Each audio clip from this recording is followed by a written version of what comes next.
Queen Latifah sat confidently in her signature chair, flashing that warm, reassuring smile the audience had come to love. The set was alive with soft jazz and the comforting hum of chatter as cameras rolled and the crowd settled. Her voice, smooth as silk, welcomed viewers back from commercial, teasing a conversation that promised to be real, honest, and unexpected. As the applause faded, she turned toward her guest with open arms. "Please welcome Karoline Leavitt." The young political firebrand walked onto the stage with purpose, heels clicking sharply on the polished floor, her expression composed yet unreadable. They shook hands politely, Karoline's grip firm, her gaze steady. The studio lights bounced off her crisp blazer, and the contrast between the two women, the seasoned entertainer and the up-and-coming conservative voice, immediately sparked curiosity among viewers. Latifah leaned in with practiced ease, beginning with light, cordial questions about Karoline's recent media appearances and rise to national attention. Karoline answered politely, even cracking a brief smile at one of Latifah's playful remarks. The crowd chuckled. The tone was breezy, almost too smooth, but attentive viewers might have noticed Karoline's subtle restraint, her carefully measured words, and the way she glanced occasionally at the cameras as if waiting for the perfect moment. Latifah, ever the skilled host, sensed a certain energy in her guest. There was something unspoken hovering in the air, a tension just beneath the surface. But for now, all appeared cordial, civil, two powerful women on opposite ends of the spectrum sharing the same stage, for a conversation that hadn't yet revealed its true direction. Queen Latifah shifted slightly in her seat, crossing one leg over the other as she moved into the next line of questioning. Her tone remained calm, even lighthearted, but there was a hint of curiosity in her voice. She was probing, trying to get a feel for where Karoline wanted to take the conversation. "So Karoline," she said with a soft laugh, "you've made quite a few headlines lately. Some people say you're fearless, others say you're reckless. Which is it?" The audience chuckled, sensing the start of something spicier. Karoline didn't blink. She smiled politely but her eyes sharpened. "Well, I'd say I'm just telling the truth. And sometimes, people don't like that," she said, her tone steady but cool. Latifah nodded slowly, her smile thinning just slightly, surprised by the edge in Karoline's voice. There was a pause, not long, but long enough for a few heads to turn in the audience. The cameras zoomed in a bit closer, as if they too sensed the dynamic shifting.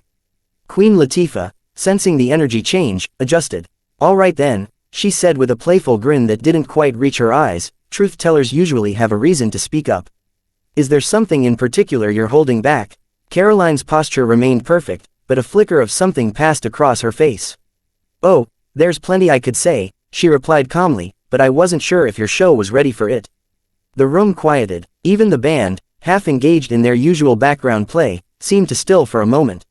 The producers in the control booth leaned in closer to their monitors. One of them spoke into a headset, "Something's about to happen. Get ready to cut if we need to." Karoline's hands rested calmly in her lap as the tension in the room thickened. Her voice didn't rise, but her words hit with precision.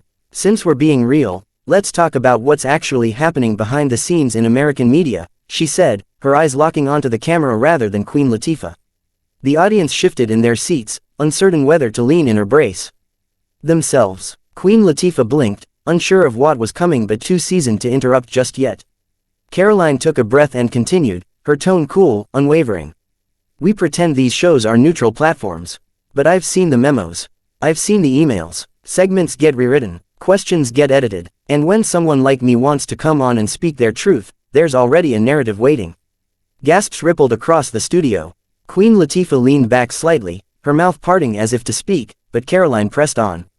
"There are people on this network who decided long before I sat in this chair how I'd be framed. I was told, off camera, to stay respectful, code for silent. And I find that deeply offensive."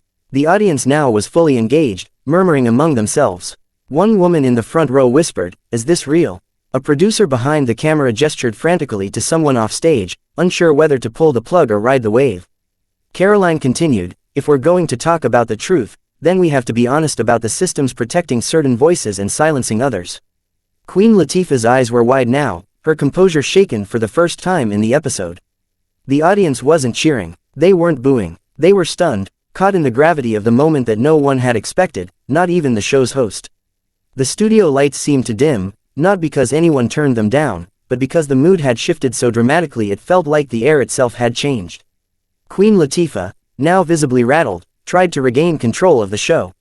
She leaned forward, hands clasped, and spoke with a practiced calm. "Karoline, I hear you, but this platform is about dialogue, not accusations." Her voice wavered just slightly, the confidence slipping beneath the surface. Karoline didn't flinch. She turned her head deliberately toward the live audience and the cameras, bypassing the host entirely. Dialogue is only real when both sides are allowed to speak. Today, I'm doing just that. No scripts, no soft questions, just facts. A sharp murmur cut through the studio. Someone in the audience exclaimed, "Oh my God."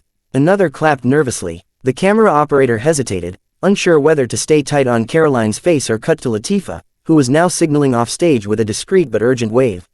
The control room was chaos, one producer shouting, "Do we mute her mic?" "What's the call?" Another voice countered, "No, this'll blow up online, ride it."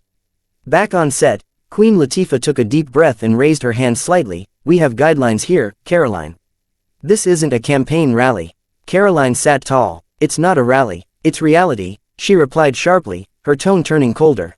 "People deserve to know how these conversations are shaped before the cameras even roll." The audience was split, some applauding, others whispering anxiously. A security guard moved subtly closer to the stage. A stage manager was heard yelling backstage for someone to prep a hard commercial cut. Latifah opened her mouth to respond again, but this time Karoline beat her to it, leaning forward with calm intensity. "You don't have to like it, but you invited me here to speak. Now that I am, you want to shut it down.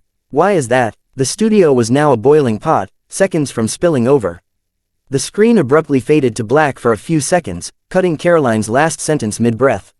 When the broadcast resumed, it was a pre-recorded segment of a cooking tutorial, jarringly out of place and signaling to the audience that the live interview had been terminated. But it was too late. Clips of Karoline's explosive remarks were already flooding social media. Within minutes, the hashtag #KarolineUnfiltered began trending. Across multiple platforms, cell phones lit up across the studio as people in the audience whispered and scrolled, trying to confirm what they had just witnessed live. Backstage, the atmosphere was electric and volatile. Queen Latifah stood with arms crossed, surrounded by a mix of PR staff, producers, and legal advisors. Her face was tight, controlled, but the tension in her shoulders betrayed how shaken she was. "I've done this show for years," she said under her breath, "and I've never been ambushed like that." One producer tried to calm her, saying, "We didn't see that coming." She had different notes approved. She went off script. Latifah stared straight ahead, silent, processing everything. Across the hallway, Karoline was calmly exiting the building, walking past a gauntlet of flashing cameras and shouted questions.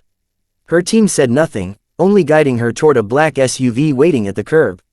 A CNN reporter stood outside the studio, already mid-broadcast. "We're standing here where earlier today, Karoline Leavitt shocked daytime TV audiences with an unexpected and highly controversial outburst on the Queen Latifah show." Inside, emails flew between network executives. Some called for an apology. Others suggested Karoline's footage might be suppressed. Meanwhile, clips of the moment were being remixed, analyzed, and re-uploaded in real time. The fallout was uncontrollable. Queen Latifah, now alone in her dressing room, stared into the mirror, shook her head slowly, and whispered to herself, "We invited a conversation, and we got a war."